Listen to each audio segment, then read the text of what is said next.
Went from condos to Pop's house. On calls, now bus routes. Top story tonight, a verdict in a high-profile Jacksonville murder case. Tonight, rapper Hakeem Robinson, known as KS00, found guilty of first-degree murder in the shooting death of Charles McCormick. The jury also found Leroy Whitaker, also known as ATK Scotty, guilty of first-degree murder as well as assault and battery in the shooting that happened outside of Merrill Road Shopping Center. Christina Burgess is live tonight outside the Duval County Jail where the men are being held. Christina? Yeah, Heather and Anthony, two separate juries decided Hakeem Robinson and Leroy Whitaker's fate. Both men are now facing life behind bars following their guilty verdicts. State of Florida versus Hakeem Robinson verdict as to count one. We, the jury, found the defendant guilty of first-degree murder as charged in the indictment. After 3.5 hours of deliberation, a jury found Jacksonville rapper Hakeem Robinson, also known as KS00, guilty for the murder of Charles McCormick. Hours before Robinson's verdict was read, a separate jury for Leroy Whitaker, also known as ATK Scotty, found him guilty of murder in the 2020 death of McCormick. First Coast News spoke with Whitaker's father moments after the verdict was announced. I feel like a fire truck just ran into me, man. Backed up, put it back in drive, and ran over me again. This week, the prosecution brought forth evidence including DNA, phone records, social media posts, and video showing the murder to prove both men were guilty. Robinson's father also took the stand testifying against his son. Robinson's defense argued he was not the man in the 2020 video of the shooting. This is not the guy in the video. And Whitaker's said he wasn't connected to the crime. State Attorney Melissa Nelson sent First Coast News this statement. It reads, quote, 5 years ago, Hakeem Robinson and Leroy Whitaker stalked a man and gunned him down in broad daylight because of disputes in drill rap. Today, a jury held them accountable for their brazen crimes. This was an incredible effort by law enforcement and our team that takes two killers off the streets. Thank you to the jury for their time and dedication, end quote. And now both men are being held right here inside the Duval County Jail. They are expected to receive their sentencing date in September. Now, under Florida law, a first-degree murder conviction carries a mandatory life sentence. Reporting live in downtown Jacksonville, Christina Burgess, First Coast News on your side. All right.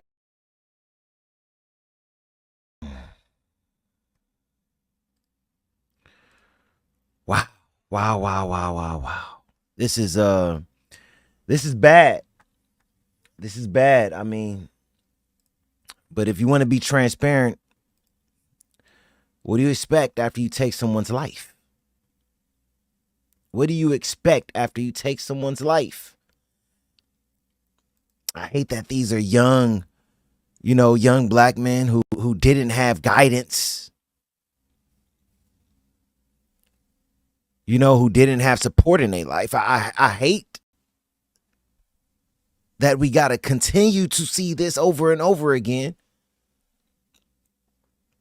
But what do you expect?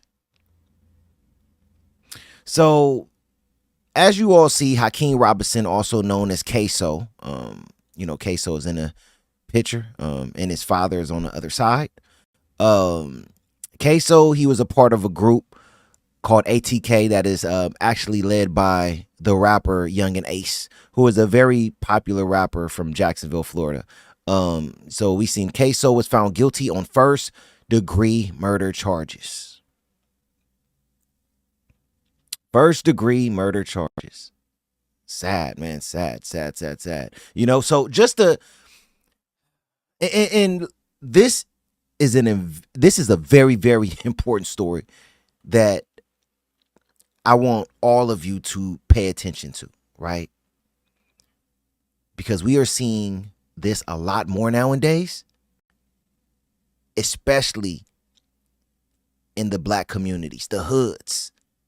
I don't mean the black suburbs, like Baldwin Hills. No, the hoods. This is happening a lot, right? So just to touch on, the story a little bit, what they are saying is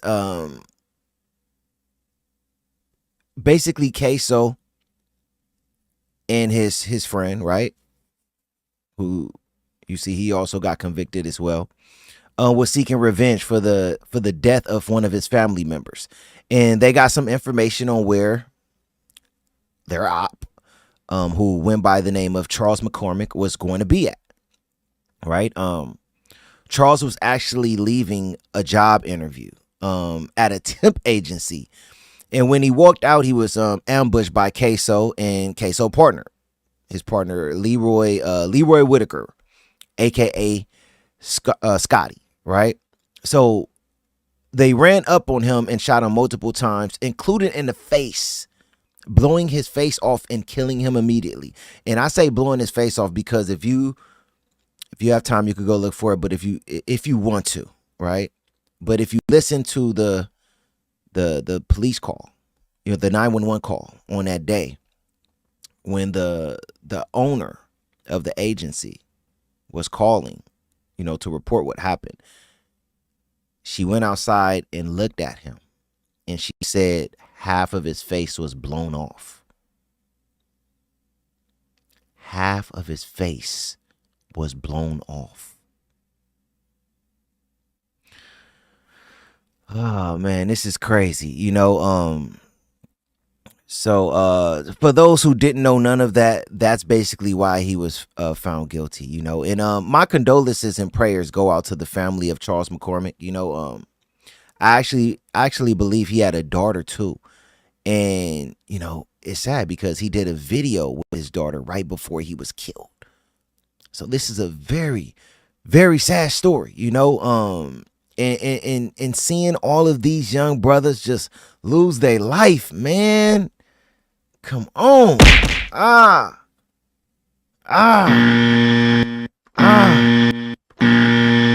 hate seeing this.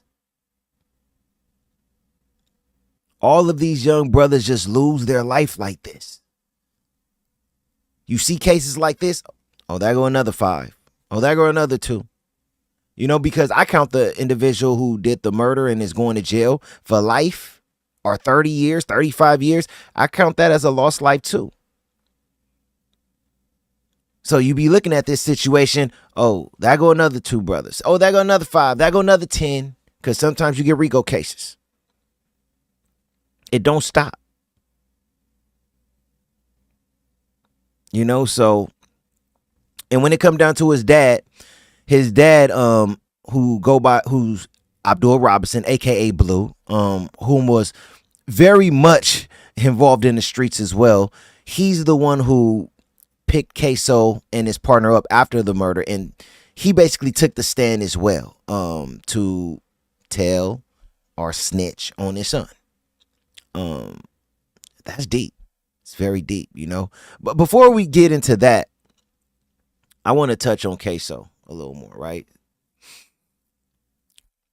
Look, I always feel highly invested in my heart to talk about these type of situations, because of where I come from and how God changed me, giving me the opportunity to put a message out there to young men who come from the streets, poverty, low income housing, crime, death, and just a world full of hate, right? Like that's what I see in the world that I came from. All of that. Growing up in Watts as a child, I was able to stay away from a lot, because I play sports. I play basketball, so I kind of stayed out of a lot because of basketball being in my life, right? But my closest friends were gang members, criminals, thieves, drug dealers, and just did things that they seen and were taught. To be honest, I got into selling drugs myself, and it's a long, long time ago, so it's okay. This is, I was 19, 20, 21 years old. So this is a long, long time ago, right? But I got into selling drugs myself and doing some things that I was not proud of, that I thank God I got out of before it was, before it was too late, But I lost the best friend who was a blood, when I was 18, who was actually trying to seek revenge for his brother who was killed. And there isn't a day that go by that I don't think about my boy. not a day. We was really, really close, right? You know, I say all that to say I'm highly passionate to talk about these topics because I look at these young men as someone who could have been myself. You know, a family member. You know, my friend, right, who lost his life, and other friends, right?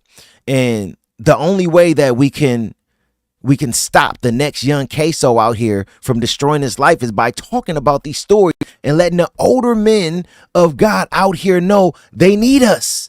And if we don't start helping these young brothers, who is going to help them? No one. No one. We can't be afraid to go into the belly of the beast.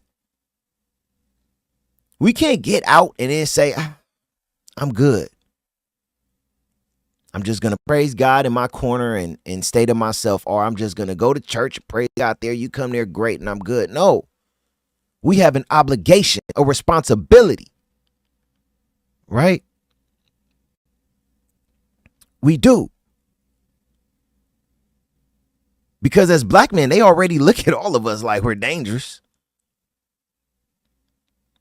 So the only ones who can help black men besides Jesus Christ, our Lord and Savior, is black men like us. That's it. You can't expect no one else out here to help. And I'm not saying there aren't individuals out here who are not black men who don't help. Right? But we're the ones outside of Jesus Christ who can reach them in ways no one else can.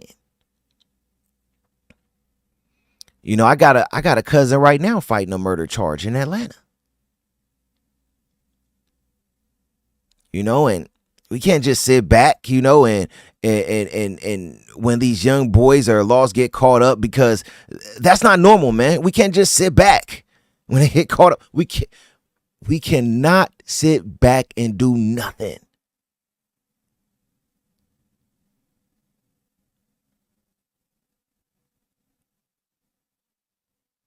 Just because they lost and getting caught up in something, we can't just say, oh, they did it to themselves. Nah, that ain't how it work. That ain't what Jesus would do. You know? Because a lot of times, you know, Christians out there say, well, what would Jesus do? Jesus wouldn't do that. He wouldn't just take a step back, walk away, or act like he didn't see it. You know, I've been doing a channel now focused on the young black men stories in the streets and the faith now for a while, you know, and I see, you know, people still have not, you know, caught on to really get behind me, you know, with this message. But God has shown me that you will, in due time, people, all of you in due time will support this movement. Y'all will support it in due time, believe it or not. This movement trying to disciple and mentor these young boys. But until then, I'm going to shout from the mountaintops that these young men killing, dying, and going to jail is a representation of us until we change it. And the fathers like Queso, Dad, need to be called out and exposed, because it starts with you, and you failed, brother. You failed.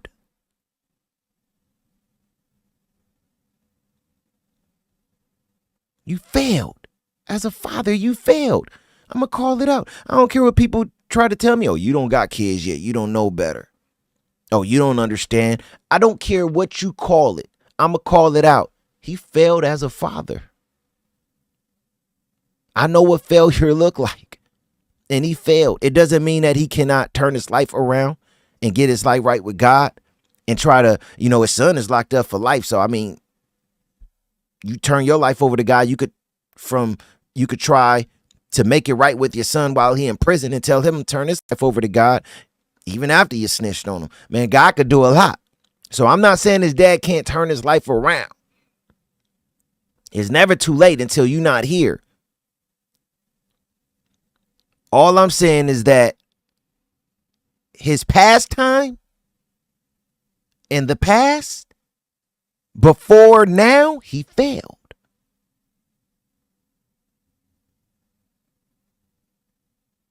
Not following the will of God had you fail your child, and y'all dads have to take accountability, man.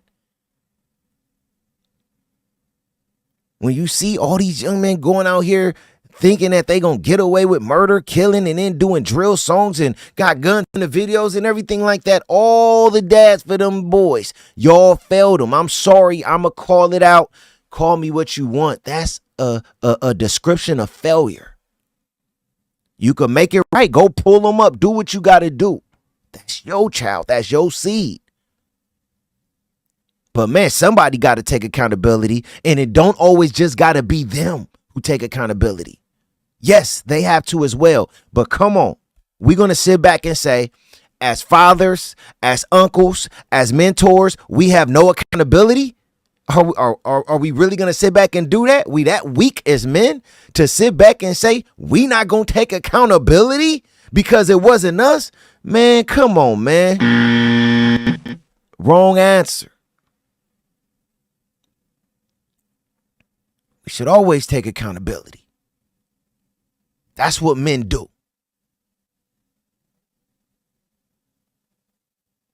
Now, I want to show a video of his dad giving his reason on why he took the stand against his son, and then we'll finish out saying a little bit more after that. But I want y'all to watch his dad's reason, because to me it looked like, okay, now you're trying to change things in your life. You was just in the streets a little while ago, not that long ago, but now you changing your life. You know how it go when you're trying to save yourself. But let's see what his dad had to say.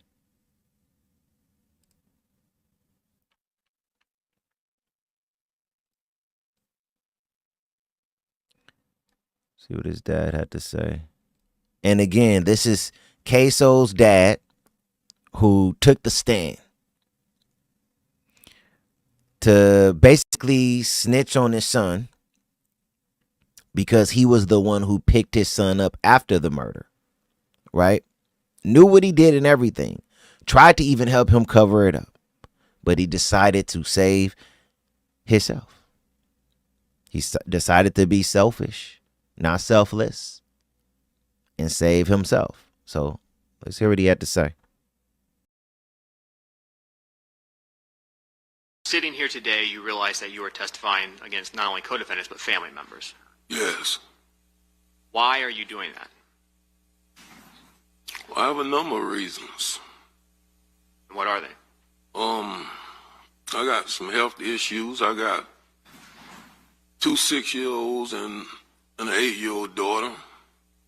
And, when my 8-year-old daughter asked me when I'm going to come take her to the daddy-daughter dance. Objection, hearsay, relevance. Overruled. You can answer. When she asked me over each year when I'm going to come take her there, and I keep letting her down. Then my 6-year-old son, when he asked me if I'm going to come to his football games, come take him fishing. My other 6-year-old, he asked me when I'm going to come see him, when he begging me, please come see me, Daddy. He want to teach me how to play the game, but he don't know where I'm at. Things like that. My health issues. What health issues do you have? I have diabetic. I'm diabetic. I'm on high blood pressure. I suffer from congestive heart failure. I just found out June 25th that my kidneys is failing rapidly. Has becoming a witness in this case negatively impacted your relationship with your entire family? Well, I really don't have no more relationship with my family, besides one person. So if part of your family completely cut you out? Yeah. When people know that you're cooperating, does that make it easier or harder for you when you're incarcerated? Well, it make it harder for me. What about when you get out? Extremely harder. Is cooperating in this case something that is easy for you to do? No, this is the most hardest decision I've had to make in my life. The day that Charles McCormick was murdered, on January 15, 2020, does that specific day hold any significance for you and your family? Yes. And why is that date significant in your mind? It's the date that my son got killed. Who was your son that got killed? Willie Addison. Is he your biological child? No.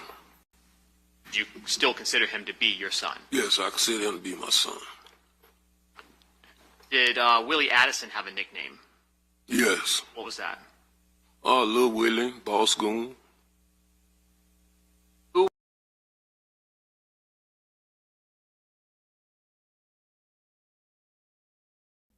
You know what's so crazy about that situation with his dad taking a stand?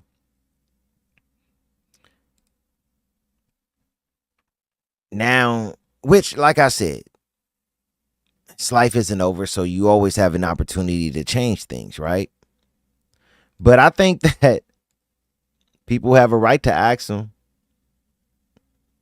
why you didn't change for Queso. I get it. You want to change now for your other kids, but you've been in and out of prison. Why you didn't want to change for Queso? That young man on the picture with him. Why you didn't want to change for him? What did he do as a child for you not to want to change for him? Or you just decide that, hey, I want to change now because you facing a murder case. Okay. Okay. You decide now because you don't want to go to jail. You decide now because you rather take the stand against your son rather than take accountability and say, hey, I have my fault in this situation. I'm here to talk about me and my wrong.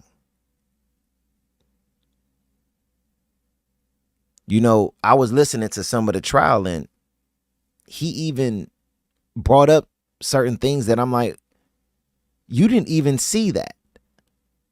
So how can you even say your son did that or not? Like they showed him like a video and you could barely even see who it is. And he over there saying, yeah, that's my son. And he's giving them more information than what they even have. So I'm like, what's going on with situations like that? You don't know because you weren't there. How can you answer those questions? So it's crazy to see, so now you decide to be the father that you should have been because you're trying to save your life. All right. You know, Proverbs 22:6 says, train up a child the way he should go. Even when he is old, he will not depart from it. Again, man, the word is undefeated. The word is undefeated. Queso dad trained him to go into this evil world and be even more evil. And that's what happened. That's what it looked like he trained his son to do. Go into this world and be even more evil than him. And after training him to be evil, he turned around and saved himself. These are facts. I'm not making this up. I'm not trying to look like a certain way. I'm not trying to do nothing. These are facts, right? This is why I call out the fathers. Your sons is a representation of you. Come on. Look, I'm not trying to hurt feelings. I'm not trying to say something to have y'all, calling me out and calling me crazy and say, you don't got kids. And I'm not trying to do anything for that. I'm just trying to speak truth. I'm trying to speak facts. That's all I'm trying to do. No one out here wants to do it. No one wants to say the hard stuff. Everybody want to keep silent, right? So we just see things like this continue to happen, and everybody is doing what? That have nothing to do with me. Yes, I'm sorry, but it have something to do with you. It have something to do with all of us.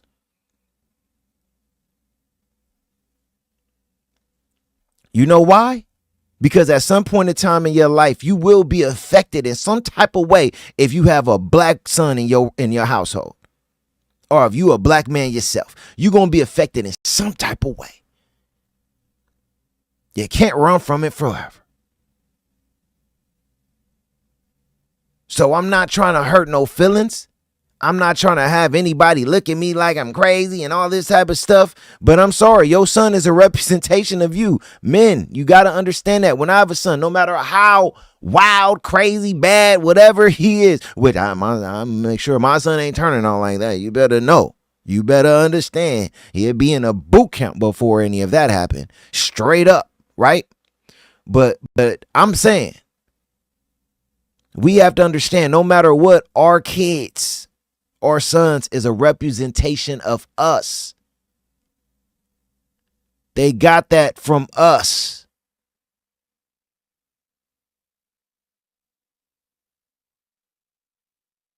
Period, man. We have to be accountable and responsible. So I firmly believe that whatever your son display out here as a man, it primarily is on you. So again, Abdul Robinson, aka Blue, you failed, brother. No matter what anybody in the comments or out there on the streets, no matter what anybody out there want to say to me, I'm sorry. This is what I see, and I'm calling it how I see it. You can say all you want. You ain't got kids yet. I'ma still say it over and over again. When you see a situation like this, where a father who was in the streets saw his son in the streets and did nothing, was in and out of jail with his son, that turn around and pick his son up after a murder, try to hide the evidence with him, and then when his son get caught up, turn around and start snitching on his son. I'm sorry, you failed your son, brother. I don't care what you want to say about me. You failed. And the Bible say you reap what you sow. So God have the last say, not the courtrooms. God, the court up. Hey, you free. You told you free. That's fine and dandy. But God have the last say. So you better pray, because one thing God don't like is a liar. He don't like a liar, and he don't like ugly. It's not what he don't like, neither one of those things. A liar, ugly, cheat, thief.